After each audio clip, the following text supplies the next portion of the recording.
Iceman season is upon us, man.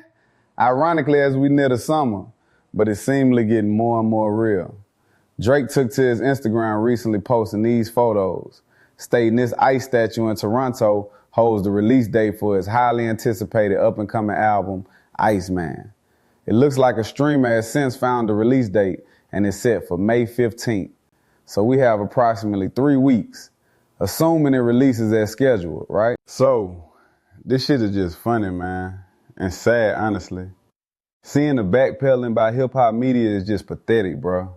The amount of y'all that jumped out the window to dogpile on this man when he was facing the most career-threatening beef we've seen him in thus far, it's just crazy, bro. But let's get to it.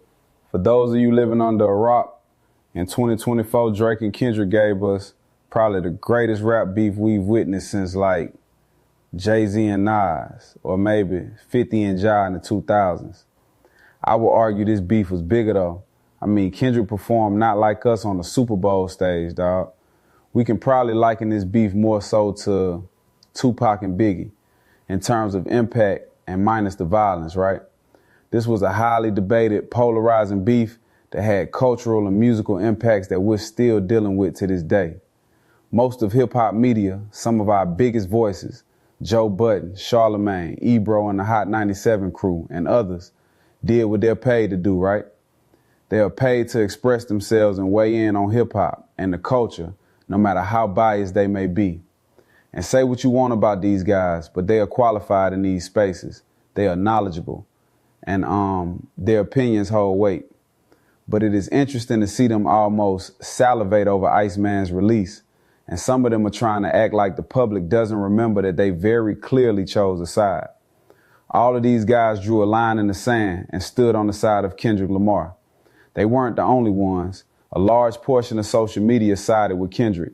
A lot of their peers, being other rappers, sided with Kendrick. And Drake is still in a legal dispute with his record label in regard to the role that they may or may not have played in the beef.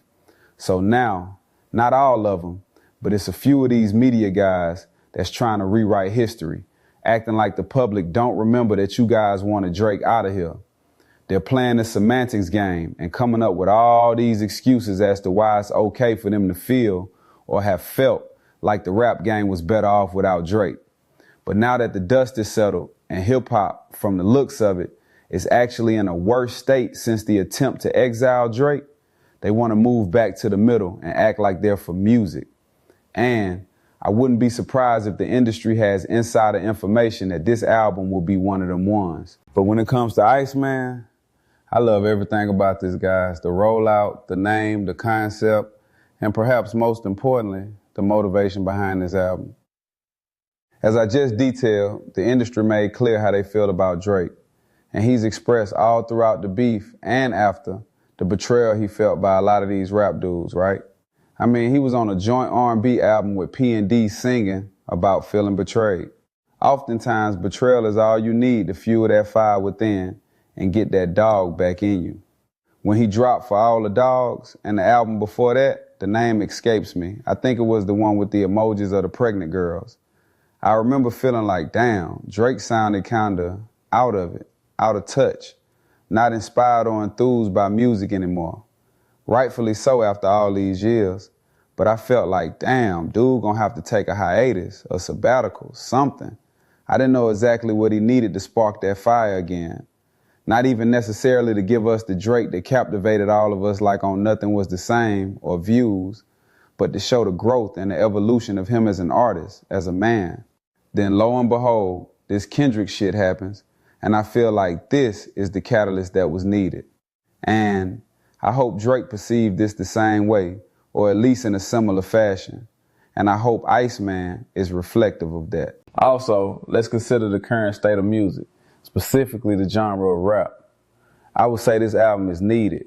Like, what's really going on these days for real? Who's really moving the needle? I think it's asinine that some of these guys were so eager to express their grievances and play their part in knocking Drake off the throne. Then when the coast is clear and he's finally out the way, y'all ain't hitting on shit. Hip-hop is noticeably absent on the charts, at least where it matters, in that top 10, right? And one of the few artists in the last year to be able to crack the top 10 is Drake. Now look, I'm going to insert my opinion here real quick that may not be so pro-Drake. But What Did I Miss, the lead single for Iceman, would have undoubtedly had a greater impact if Drake had the support of his label, UMG still. I don't know who's at fault when it comes to this dispute between Drake and UMG, but I think it's obvious the role that the label played in assisting Drake in cementing himself on the charts. And had he been given the usual push, I think What Did I Miss would have stuck a little more. But again, it still landed top 10, and it's one of the few hip-hop records to land in the top 10 since rap's apparent fall from grace. So Drake is still Drake. Will this album be the spark that hip-hop needs to get the ball rolling again? That remains to be seen. But I think the release of Iceman would tell us everything we need to know, not just about Drake and how consumers really feel about him off the heels of the Kendrick beef, but it should give us an indication of the future of rap from this point on. If Drake can't revive this shit, it's doubtful anyone can. That said, all I got left to say is, Brrrr! The Iceman coming. It's Real Rap with DJ Deuce. Y'all like, comment, subscribe.